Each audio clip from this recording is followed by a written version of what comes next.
What if I told you a truck driver cracked the code to building a crypto empire? Meet Bitcoin Ben. He went from driving 18-wheelers to creating 6 different ways for regular people to stack Bitcoin and build wealth. This isn't just another crypto course. This is a complete ecosystem where you earn while you learn. First up, the confidential bulk purchase program. Get Bitcoin at wholesale prices through group buying power. Then there's Home to HODL. Convert your home equity directly into Bitcoin instead of cash. Need funding? The Loans for Bitcoin program gets you the capital to buy more crypto. Want passive income? Private Key Capital puts your Bitcoin to work. Hungry for something different? Bitcoin Ben's tokenized beef lets you invest in real cattle backed by blockchain technology. And if you want to mine? Bitcoin Ben's mining program gets you started with the right equipment and knowledge. But here's the kicker. Bitcoin Ben's Crypto Club pays you to learn. Earn 10% on direct referrals, 5% on second level, 2% on third level. This might be the only membership where you make more than you pay. Ben went from 10 years behind the wheel to becoming the world's most unlikely crypto expert. Now he's sharing everything through live training, community events, and proven systems that work. Ready to stop watching from the sidelines? Join Bitcoin Ben's Crypto Club today and start stacking sats while building your financial future. Your truck driving days are over. Your crypto empire starts now. Good morning, everybody. It's your favorite truck driver in the whole wide world. It's Bitcoin Ben, ex-truck driver in the whole wide world. Live from California, USA. Yes, I'm undercover.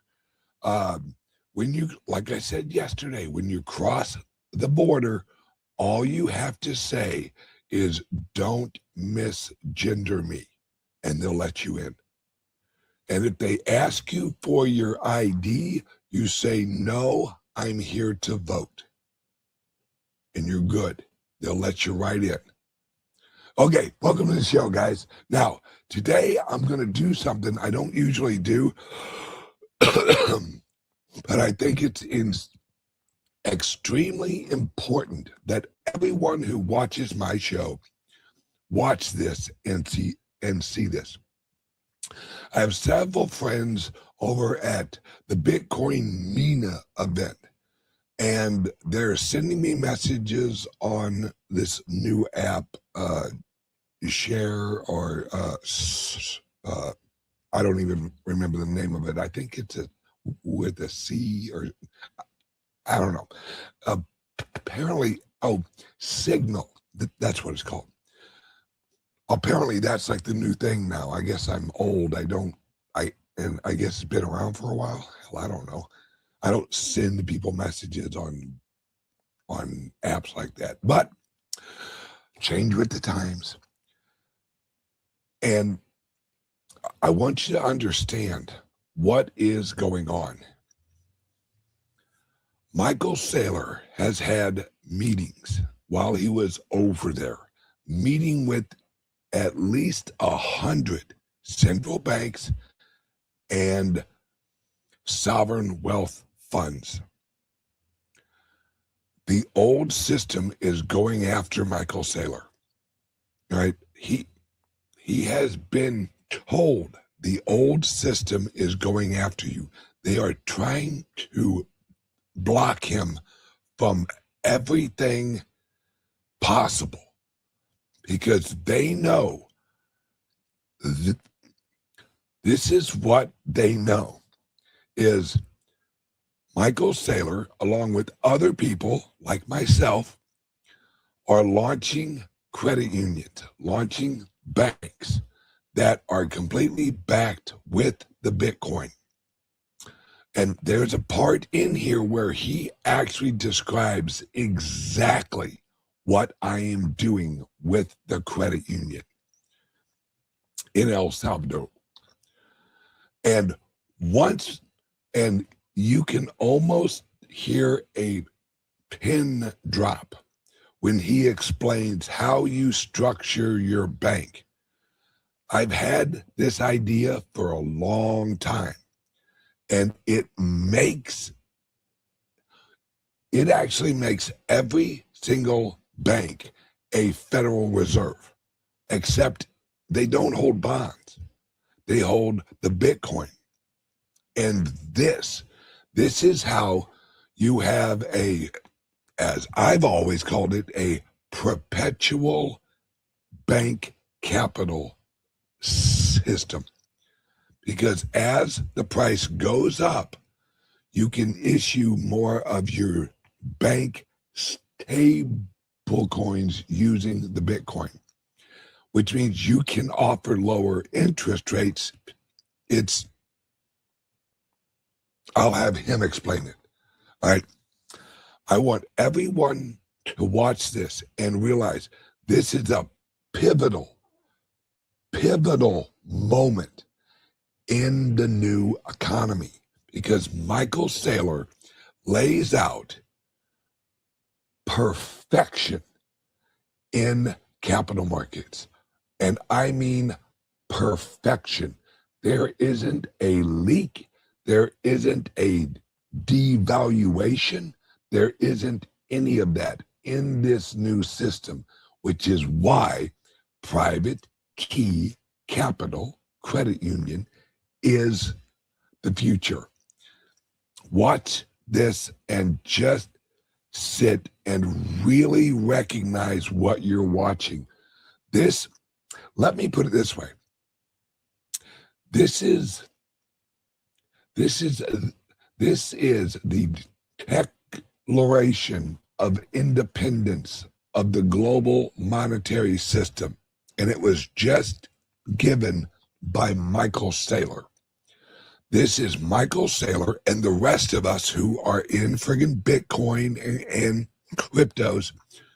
This is us saying the old system, and we are creating our own system.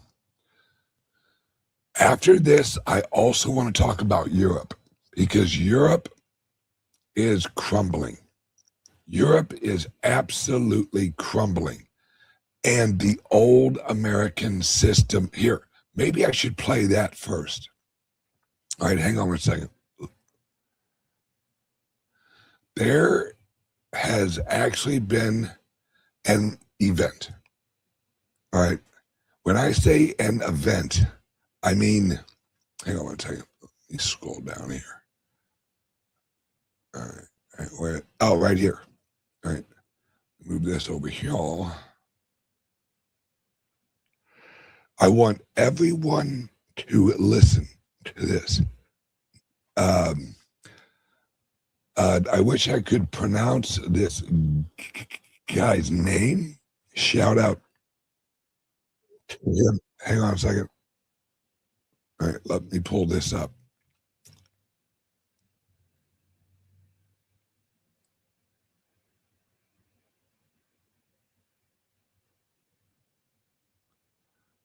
All right.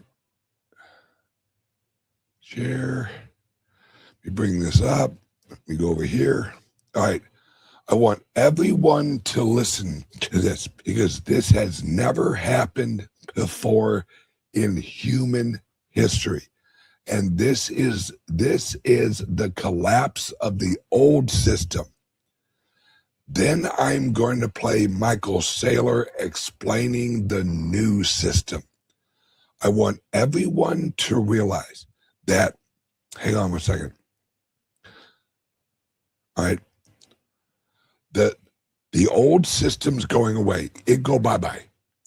The new system is the pristine capital, which is Bitcoin, integrated into a non-fiat banking system. No more fractional reserve banking. That goes away. No more fractional reserve banking. Your banking allocation is set off of your capital that you hold in the Bitcoin. Now, let me add this here. Listen carefully.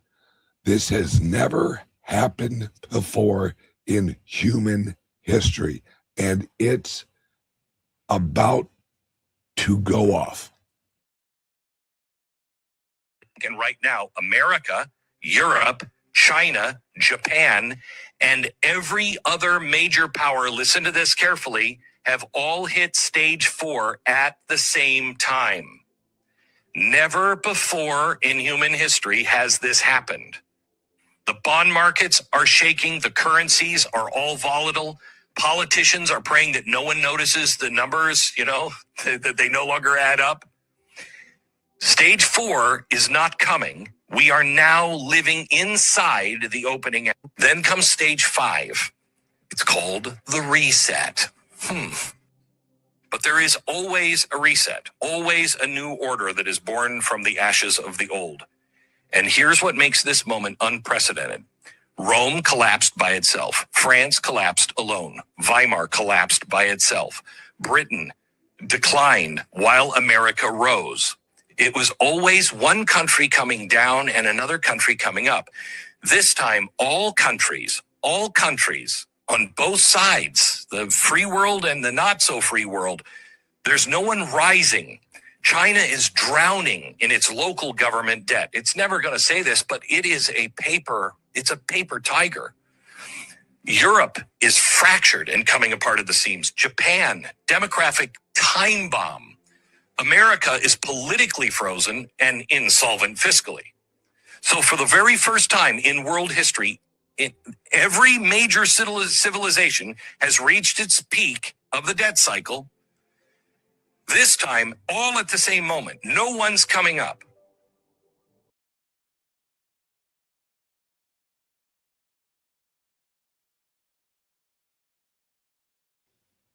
Okay, let me explain this.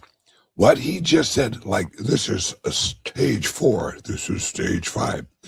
That is actually based on nation collapse formula. There's 1, 2, 3, 4, and 5. We are in stage 4. And this is going to move quickly, guys, because of what Michael Saylor says when I play this. This is a economic crisis. This is the bond. This is the currencies. This is all of the derivatives. This is all of this coming down at the same time. This is why Europe is trying to launch. Yeah, that's a good point. I disagree. El Salvador is going up. Hence why my resorts in El Salvador and my credit union is based in El Salvador, but our credit union is licensed globally. This is the future. All right. Now, we're at a point where, like I said, the bonds, the currency, the fiat currencies, all of the derivatives. This is when, like he said, Europe was declining or Great Britain was declining as America was rising. Think of it like this. What's happening now is the old monetary system is declining. The Bitcoin system is growing. This is the great wealth transfer that so many of you have heard of and actually talked about. Now, the important part is recognizing the old system participants don't want this. The banks don't want this. The old exchanges, they don't want this. This is, as they go down, they lose their protection under this fiat system. This fiat system, they're going to print money to manage the decline. It's not going to save them. They know that. They know printing money is not going to save them. It's going to give them just enough time to try and slip into the new system, which is what's going on over in the UAE. The UAE, there are two countries, but Saudi Arabia and Qatar, that are setting up to go full-fledged fucking buying Bitcoin. And it's January 1. I'm sure those of you who are on X have seen posts where American banks can now hold Bitcoin. American banks can now do this because 2026 is the year of the new system. This is when the new system rolls out as the old system declines. And it's over for the old system, which is why Europe is trying to start a war. They need a war as an excuse and as a predicate for this collapse. It's exactly what Great Britain did in World War II. They knew their system was collapsing, so they needed World War II to give them another system to slip into. And that was Bretton Ridge, or Bretton something. It was Bretton. I blame Bretton. Bretton lives first. Or Bretton lives matter. Now, let's roll over here to Michael Saylor. And as you listen to this, I want you to listen carefully how he explains the transition into the new system using the Bitcoin. Oh, okay. Thank you, Bretton Woods. Yes. Bretton Woods, thank you. Oh, everyone watching right now, please hit like and subscribe, because if you hit like and subscribe enough, Steak and Shake said they'd give me some free French fries. So, French fries for Ben. No, I'm just joking. All right, here we go. Let's bring in Michael Saylor. And I want you guys to seriously listen closely, because like I said, this is the Declaration of Independence of the global monetary system. Let me shut myself up and have a hot cup of shut the pluck up.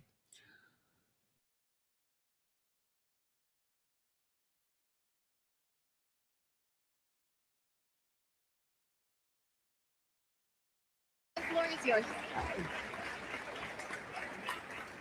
So I've been all around the region this week. I started in Dubai and went to Bahrain and went to Kuwait. And of course, I'm ending in Abu Dhabi, the big end. This is the big end of the tour. I have had a chance to meet with 100 investors, regulators, sovereigns, banks, crypto enthusiasts, Bitcoin enthusiasts. And I thought I would share with you what I'm showing them and what I'm speaking about with them, and give you a sense of what we're proposing to the sovereign wealth fund, the hedge funds, the investment funds, the family offices, the banks, the traders, and those running the government. And very exciting. So without further ado, let's put my presentation up on stage. I'll start with the title, right? My topic today is digital capital, credit, money, and banking. And so let's start with the first topic, digital capital. What is digital capital? Bitcoin is digital capital. Gold is metallic capital. Real estate is property capital. S&P is equity capital. Why is Bitcoin digital capital? First of all, because Donald J. Trump is the Bitcoin president. Donald J. Trump says he is intent on making America the Bitcoin superpower, the crypto capital of the world, the leader in digital assets. And David Sachs, who works for him, in March of 2025, this year, said Bitcoin is special. Bitcoin is an asset without an issuer. It is the dominant digital commodity in the world. This administration designated Bitcoin as digital gold. And of course, it's not just the president, it's the vice president who I've met who said that. It's the Secretary of Treasury who I've met who has said that. It is the head of the SEC who I've met who has said that. It is the head of national intelligence, Tulsi Gabbard, who I've met who said that. It's the head of commerce, a small business administration, Kelly Loeffler, who I've met who said that.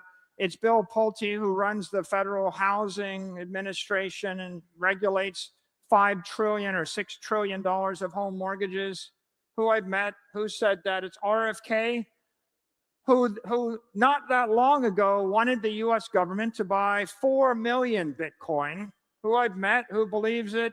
It's the incoming head of the CFTC, Mike Selig. It's David Sachs himself, the crypto czar and the Bitcoin czar.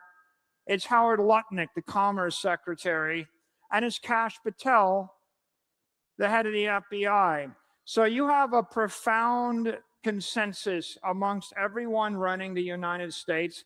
And the most important thing is that the United States is the most influential financial regulator in the world. And whatever the US banking system does and the US security market does ripples through South America, it ripples through Africa, it ripples through Europe, it ripples through the Middle East, it goes to Canada, it goes to Australia, it even goes to Hong Kong. Even the Chinese will copy what the US is doing. So it's very, very profound inflection. The other major inflection point is all of the large banks in the United States have gone from not banking Bitcoin 12 months ago to, in the past 6 months, I have noted and been approached by BNY Mellon, by Wells Fargo, by Bank of America, by Charles Schwab, by JP Morgan, by Citi. They are all starting to issue credit against either Bitcoin or against Bitcoin derivatives like IBIT. And so there's a sea change here. Wells Fargo and Citi have both publicly announced intent to allow the custody of Bitcoin within the banks. In the year 2026, they'll start to extend credit. And so Wall Street, the banking establishment, and the regulators have all endorsed Bitcoin as digital capital. Where does that take us? Well, my company's strategy is the world's first digital treasury company. And because it's digital capital, we have capitalized on it, and we have now accumulated 660,624 Bitcoin, including 10,600 yesterday, we announced.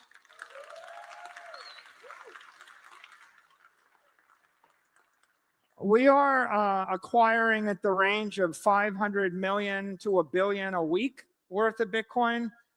We've now at this point acquired not quite $50 billion of Bitcoin, which is worth substantially more.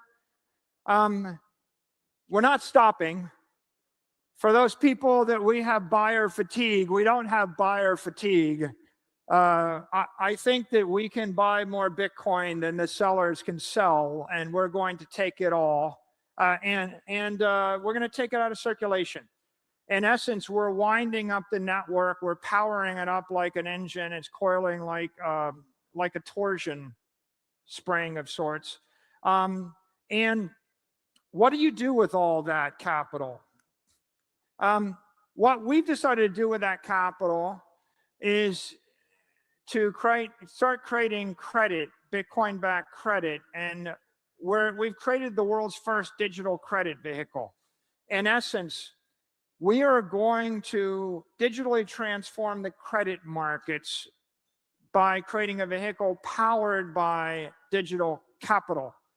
So the company today is paying out about $800 million worth on our digital credit. We have about 76 years worth of dividends if Bitcoin goes up 0% a year. So I think the Bitcoin reactor has about 76 years of energy. If Bitcoin goes up 1.4% a year, we have infinite energy. We can go forever. So that's really our break-even point. And why do we exist? What is the purpose of our company? We exist to transform capital into credit. So what is capital? Capital is, you have a 5-year-old kid and you give them $1 million block of real estate in the middle of New York City. It's just dirt. It's land. There are no rents. And you say, child, hold that real estate for 30 years and you'll be rich. No cash flows, but you have to wait a long time and it's hard to value the real estate. In our particular case, we maybe in 20 years you can finance the real estate.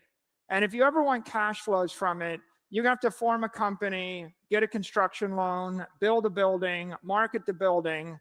You're going to have to rent the building, then you'll get cash flow. That's a lot of work for a 5-year-old kid. Maybe you don't want to do it. So there's another thing you could do for the child. You could give them a piece of paper, a credit instrument that pays them $10,000 a month forever, right? The picture on the right is credit. I'm just going to give you money every month forever, starting now. Instant gratification. And the picture on the left is capital. I'm not going to give you any money for the next 30 years, but if you've got the patience and you can stand the risk and hold your breath, you'll have even more money. So Bitcoin is digital capital. It's volatile. It's going up. How do you create digital credit? The world is built on capital. All of the blocks of granite underlying Manhattan are the capital. The world is built on capital. The world will be built on Bitcoin, but the world runs on credit. You need money now to eat, to pay the bills, to pay the rent, to pay for your tuition, to get on an airplane, to live your life. And of course, the criticism of a lot of uninformed skeptics is, well, Bitcoin's not an investable asset class because it doesn't have cash flows and we don't know how to value it. And they don't believe something's valuable unless it has cash flows. So a treasury company that's capitalized on Bitcoin can create that cash flows. And so we're creating the credit in order to make this an investable asset class. And what our company does is we convert the digital capital to digital credit. We create the currency. So if you have BTC, we convert it to USD, or we convert it from BTC to Euro. We could, in theory, convert it from BTC to JPY or Great British Pounds. We convert the currency. We strip the risk by over-collateralizing the credit instrument 5-to-1 or 10-to-1. Bitcoin could fall 90%, but we're still over-collateralized, and so you've still got your principal. That's the credit proposition. If Bitcoin falls 90% and you have the capital, you've lost 90% of your money. That's the capital proposition. Strip the risk, strip the volatility. Convert a 45 vol asset to 20 vol or 10 vol or 5 vol.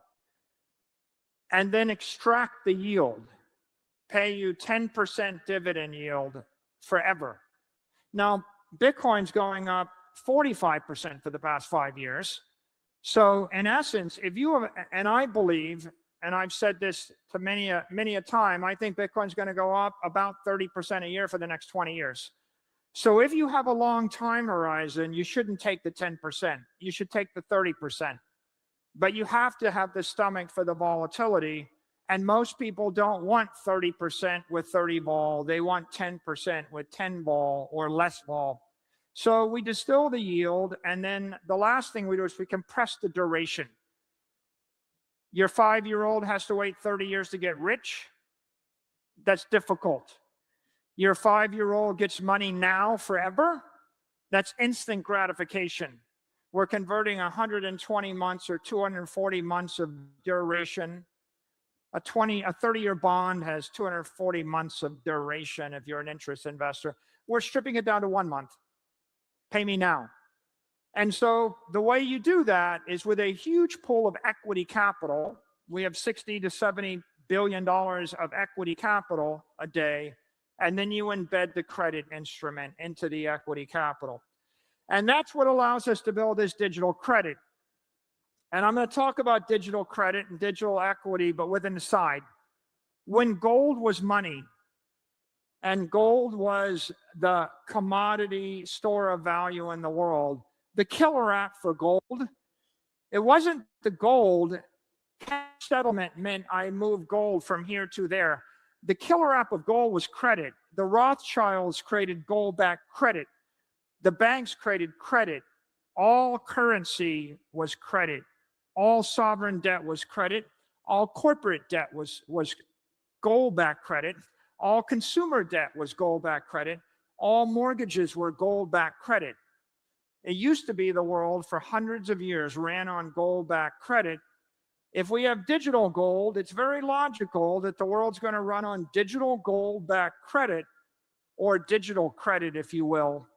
And how do we get it? Well, if we've got an asset that outperforms the S&P index, we just strip off the amount of yield you want, and then the excess yield goes to the common stock shareholders. So the first digital credit instrument we created was STRK. We created it as a preferred stock. We pay an 8% dividend forever, and we give a conversion right into the common shares forever. 100-year call option, 100-year bond. We took it public, and we put a shelf registration on it. So the innovations were preferred stock as credit, a public instrument, a happy name, strike. Sorry, Jack Mahlers. I like the name, so I took it. But you can still have it, STRK. And then we also backed it with digital capital, Bitcoin. And because it's perpetual, we could sell the instrument into the market any given day. So it's like taking the best ideas from an ETF and adding them to the best idea of a bond, the best idea of a common equity, and then putting digital behind it. And then after we did that, we thought, why don't we create a perpetual bond that pays 10% dividend yield forever? And we did that with Strife, STRF. You would never pay 10% in a bond to build a house or to build a data center, because it's not going to last 100 years. How do you actually pay someone for 100 years? You have to have a use of proceeds that will last 100 years. So we borrow the money forever, and then we invest the money in Bitcoin forever. We're basically funding we're investing in the digital asset economy forever with money we borrowed forever. We're matching the duration. Because that's a senior instrument, it traded way above par, and the effective yield is 9%.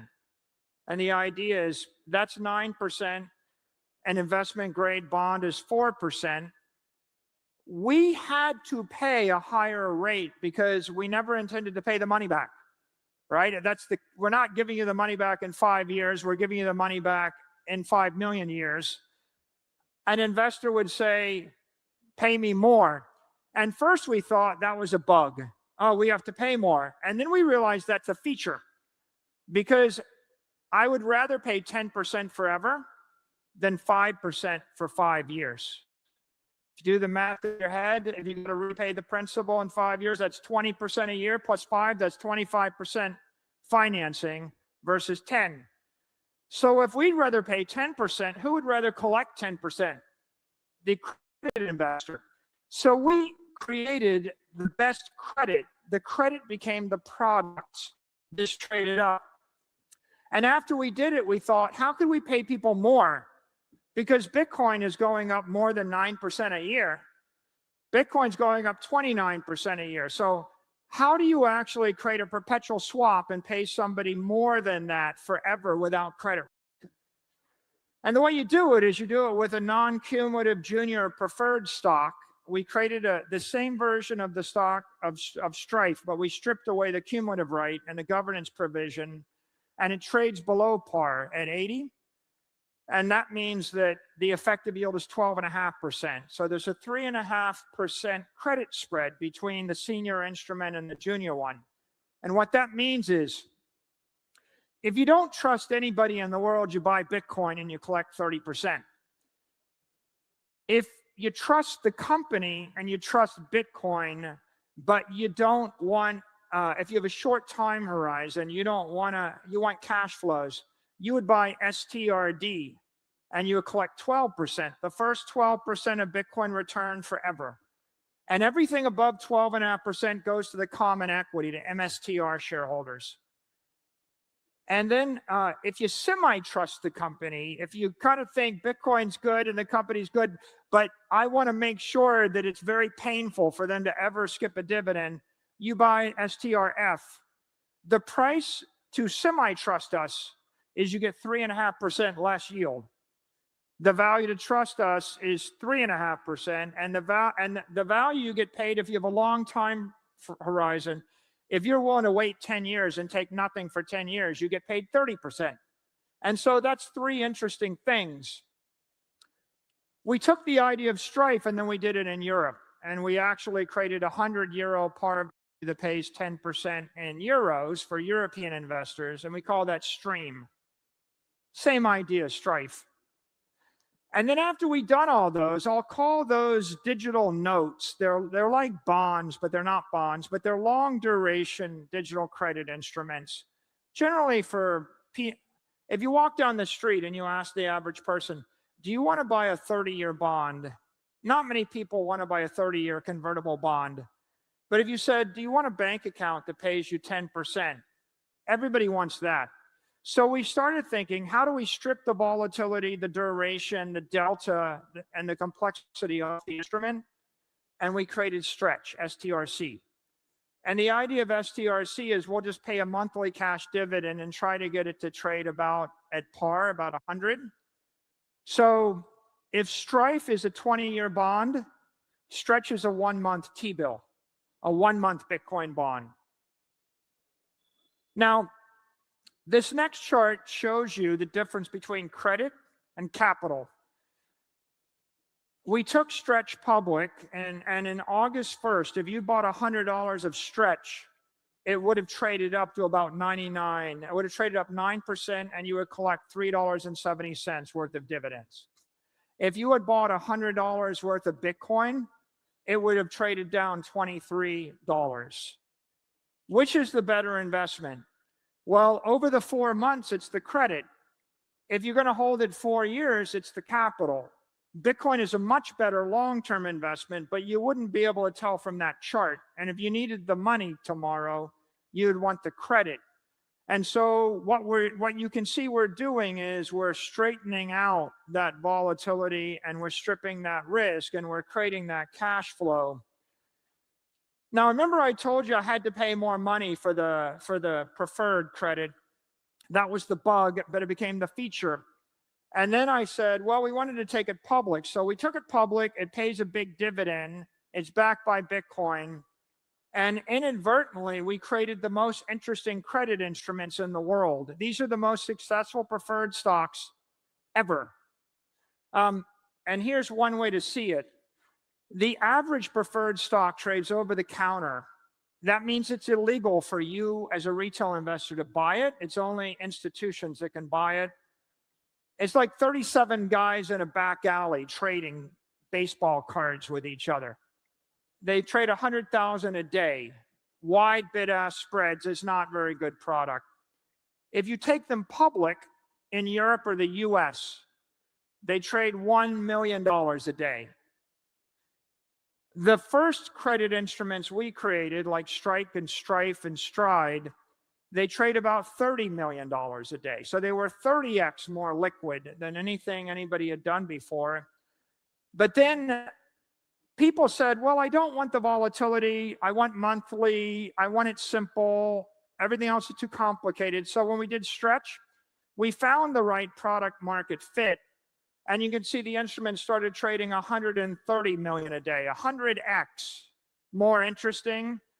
That's in the first 4 months. It became 100x more interesting. I think this will become hundreds of millions, then billions of dollars a day. And you can say, well, why doesn't anybody else do this? Because the rest of the capital market purchase credit differently. When Apple borrows money, they borrow money tactically to finance a tax arbitrage. When Microsoft borrows money, they're borrowing it tactically to finance a data center. When a bank borrows money, they're borrowing money to fund a consumer loan business. The money that they're borrowing, they want to get as cheaply as possible. It's a tactic in order to improve a product or a service. For us, the credit is the product. We're not trying to minimize the cost of the credit or the yield we pay. We're actually trying to maximize it and strip the credit risk away so we can invest in Bitcoin forever. And so we're an example of a well-run company where the credit is the product and the rest of the capital market is full of junk bond issuers and investment grade issuers and bank preferred issuers. The credit is the byproduct, right? It's a necessity.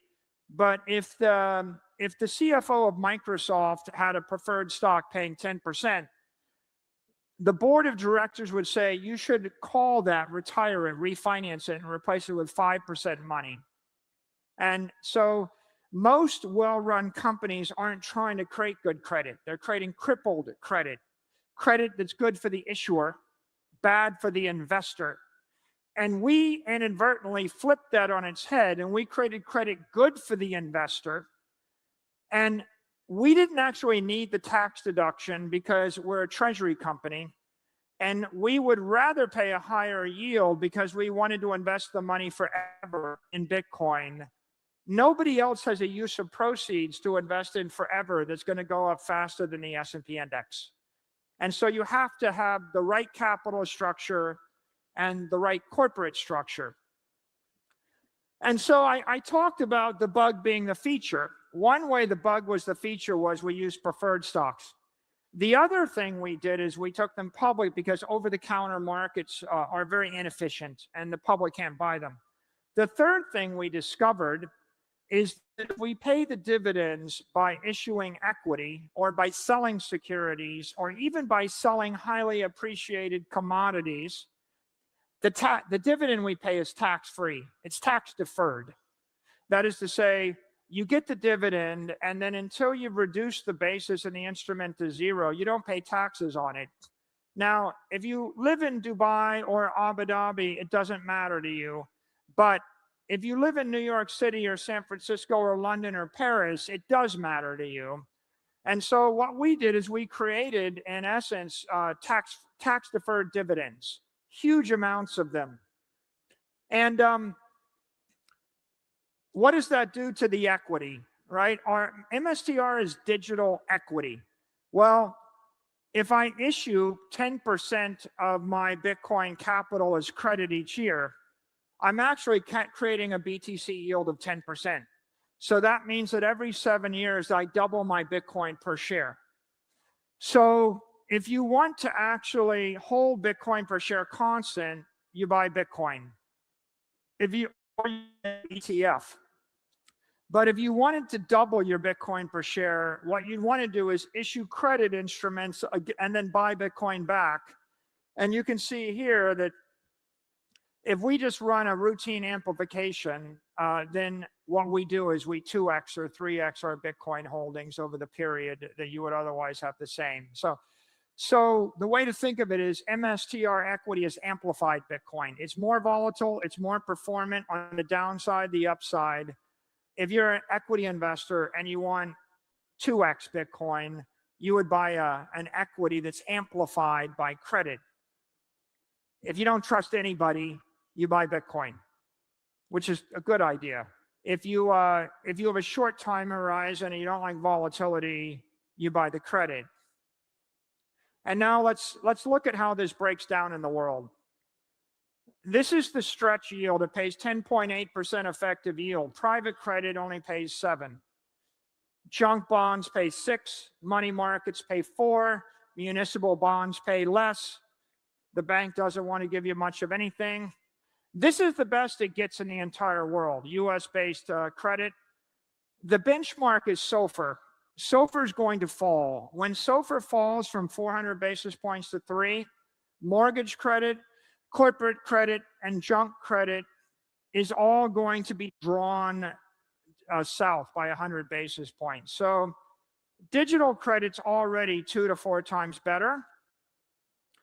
If you're a retail investor or a corporation and you pay taxes, the fact that you can defer the tax, New York tax, city tax, federal tax, means that buying STRC, buying digital credit, is like a bank paying you 22% interest on your bank deposits.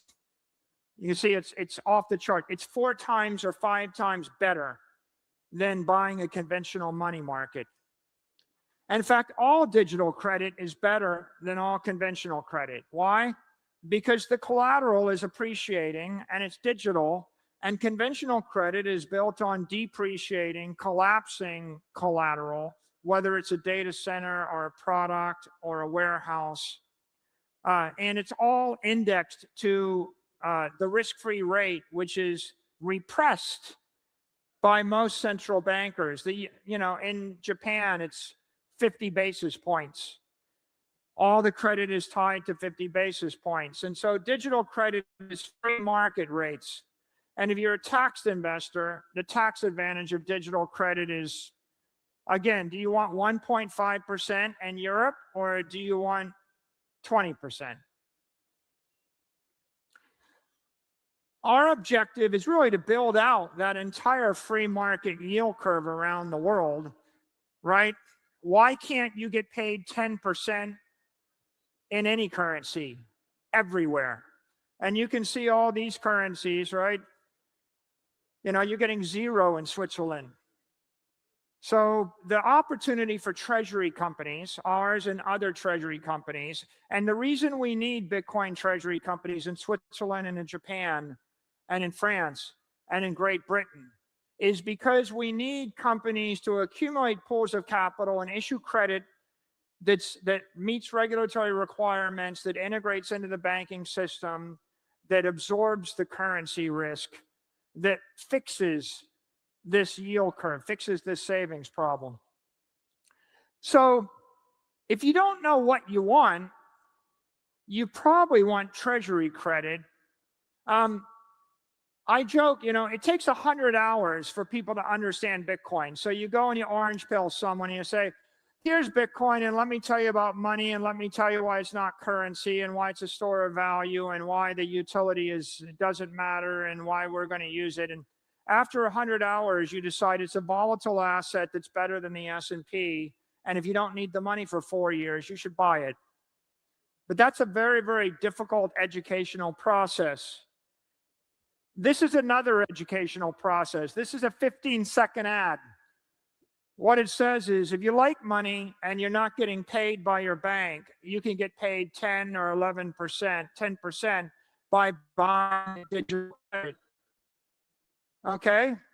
Short and sweet. I don't need to explain Austrian economics to you. Like, you use electricity, and probably not many people know how a nuclear reactor works. You don't care. All you know is you want free electricity. And you use the iPhone, but not 1 in 10,000 electrical engineers understands the way the codecs work and the chips work, in wireless handsets. Doesn't matter. Creating a great consumer product is the way to deliver technology to the world. Digital capital is appreciated by those after 100 hours. It's loved by people after 1,000 hours. But what's the equivalent of the automobile? What is the mass consumer product? Well, here's digital credit, but I'm not going to stop there, because what I'm going to say is this is a journey of discovery. First, I discovered digital capital. Then I discovered long duration digital credit. Then we discovered short duration digital credit like Stretch. And now we realize that we can create digital money. And what is digital money? Well, digital money is when we start to plug the credit into the traditional finance economy. What we think is that digital credit is going to power insurance and pensions and long duration liabilities. But we think digital bills, Stretch is like a digital T-bill, a digital short duration instrument. We think it's going to power money.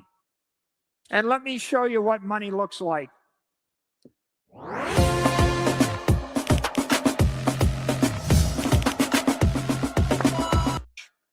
20% currency equivalents. Then you've got a digital money fund that could be buffered against instant liquidations. If people want to redeem 20% of the fund, you sell the currencies instantly without actually putting pressure on the underlying digital credit instrument.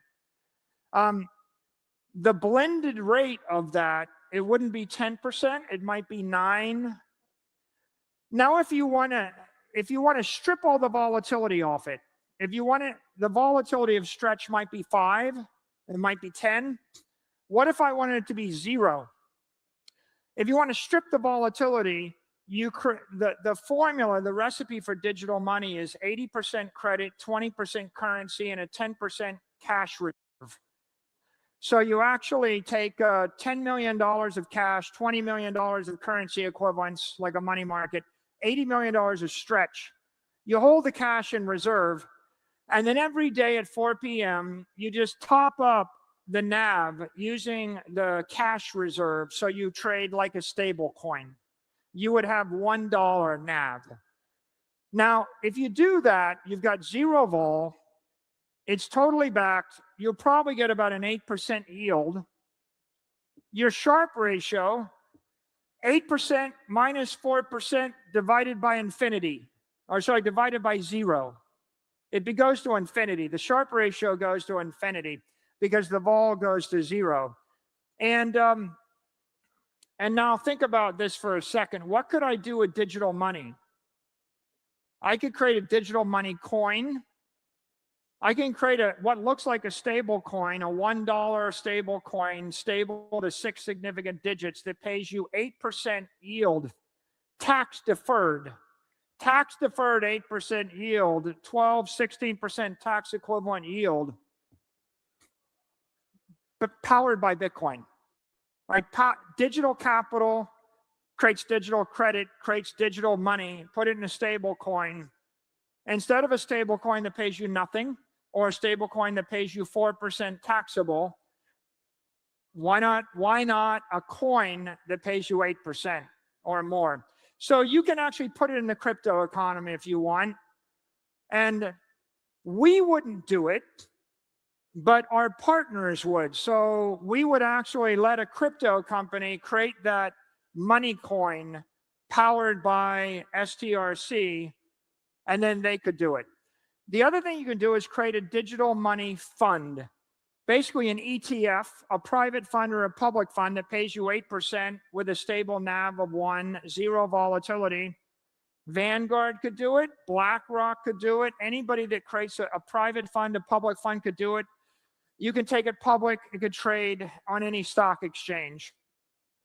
And anybody can trade in and out of it. And then the last idea, why not put it into a bank or a crypto exchange? I'll give you a digital money account.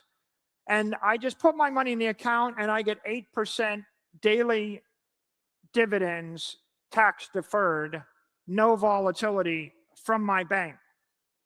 So now you see, we can't create digital capital. Satoshi did that, you do that. The Bitcoin community creates the capital. The treasury company creates digital credit. We're the middle, And then the bank or the crypto exchange or the money manager creates the fund, the coin, the account. And now I want to end with, this is my pitch to you. If you have a country, if you run a nation, are you interested in making your nation the digital banking capital of the world, if you'd like to be the Switzerland of the 21st century, then these are the 3 ideas: the big, the bigger, and the biggest. The big idea is you take your sovereign wealth fund and you invest in digital capital, Bitcoin, buy as much as you can, digital credit with your credit portfolio because it pays 2 to 4 times the other credit you hold. Digital equity if you want to buy treasury companies because the treasury companies will create the credit. That's the first idea. It's a simple idea. Digital capital is growing 30% a year. Digital credit's going to pay double your corporate bond or your junk bond rates. Digital equity is going to outperform Bitcoin if Bitcoin goes up 10% a year. Now, here's the bigger idea. You have a bank, have the bank custody Bitcoin, custody crypto, extend credit on it, create digital credit. If you allow a regulated bank in a country to take Bitcoin deposits, you have $2 trillion worth of Bitcoin that's not banked. People start wiring you $50 billion or $100 billion of Bitcoin. They create billions of dollars of credit. It pours into your economy. You can build all the derivatives, the notes on top of it. This is a $2 trillion idea, not a $200 billion idea. And then here's the biggest idea. Create digital money. I take a bank. The bank gives you a digital money account. You just put $1 billion in the digital money account and you collect 8%, no volatility from a regulated bank. There's $200 trillion worth of money out there.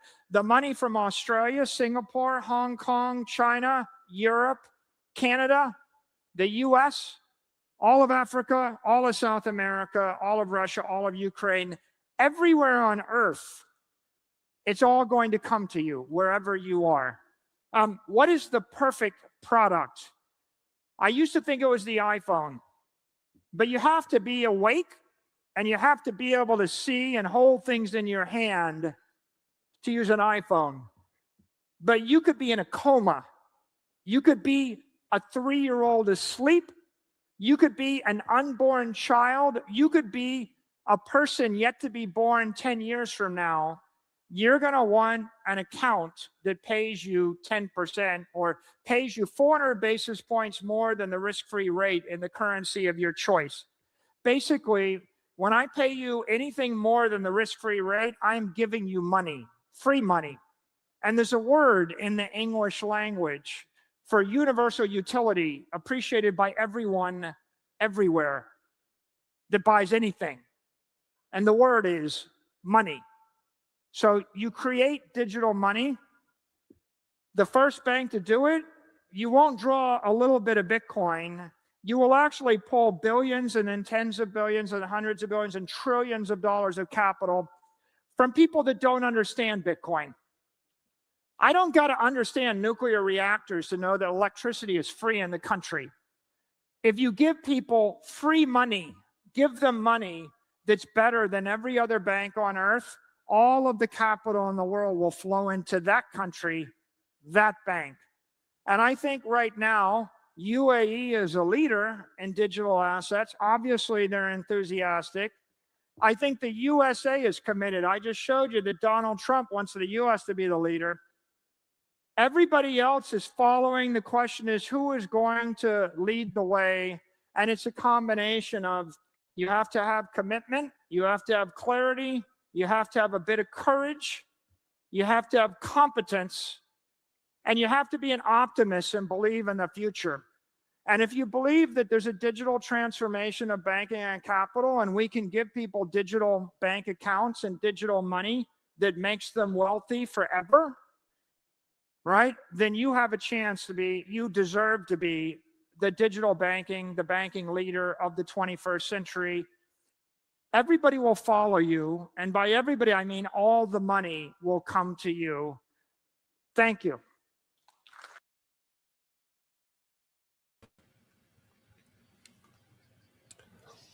All right, guys, that very last part is exactly what I am doing in El Salvador with private key capital. But I'm adding on something else, a mining company linked with the bank. So not only too. We have everything he just talked about. We also produce our own Bitcoin linked with the credit union in El Salvador. That's what makes us Private Key Capital the next generation of what he's talking about. Because right now, what he's explaining is, hey guys, create this new bank, offer some derivatives in that bank at a high interest rate. What I and Jay, shout out to Jay, my CEO, have come up with is linking a bank with a mining company. So the mining company is producing the capital that is in the bank. We are the future of the banking. See, JP Morgan, they can actually do exactly what Michael Saylor is saying, but they're still using the denominator of the US dollar. They're still reliant on the Federal Reserve. What we are doing is replacing the Federal Reserve with a huge mining company where you don't have your denominator as the US dollar. You have it as the Bitcoin. And that's the only thing he needs to kind of put together is we're not just replacing the banks, we're replacing the Federal Reserve Bank because they print money. We create money with energy. That's the difference. Now, all right, guys, I have to roll, but what I just explained, you'll see it in the future. You'll see JP Morgan out looking to purchase Bitcoin mining companies. Exactly. No more stolen energy. Oh, okay, guys. Now, everyone watching, give us a call, 941-413. It's scrolling across the screen right now, 8080. Because we can help you get non-KYC, no KYC Bitcoin, 941-413-8080. We can help you get no KYC Bitcoin because we are a private membership organization, which means government can fuck off, basically. We are setting up the new system. And initially, we're in El Salvador. The reason I set this all up in El Salvador is, and this is sad to say, El Salvador has a more reliable government structure for a longer period of time than America. Because we're on a 4-year presidential cycle. If the Republicans lose in 2028, I want to have it set up where everyone watching my show can have a Swiss bank account, but it's El Salvador, a Savior bank account in El Salvador. Now, mind you, every location of our clubs will actually be Private Key Capital Club. And those will handle, and we are going global, guys. That's why we bought the credit union in El Salvador, because it has global licensing. That means we can help people in Australia, we can help people in America, we can help people all over. And as we link the credit union with the mining company, we are now a decentralized Federal Reserve. Except the reserve ain't the dollar, it's the Bitcoin. Okay, everyone, give us a call or send us a text, 941-413-8080. And just ask a simple question. If you text, just text, how can you get me more Bitcoin? If you call, just ask, how can you get me more actual Bitcoin? We can get you loans. We can refinance your house. There's a ton of ways we can get you more Bitcoin. Okay, everyone have a great day, and I will see you on Friday with Patrick, and see you then. Jay's show is tomorrow, and I have a feeling he's going to talk more about the credit union and the mining. Everyone, have a great day. I love you guys. I'll see you Friday. Bye-bye. Tired of jumping through hoops to buy Bitcoin? Frustrated with endless paperwork and invasive identity checks? Introducing Bitcoin Ben Crypto Club's loan program. No KYC required. Say goodbye to the hassle and hello to freedom. Borrow up to $250,000 at as little as 7% interest. Join our community and take control of your financial future. Bitcoin Ben Crypto Club, where privacy meets opportunity. Connect with like-minded individuals and grow together. Visit us today and unlock your $250,000 Bitcoin loan. Your journey to financial freedom starts here.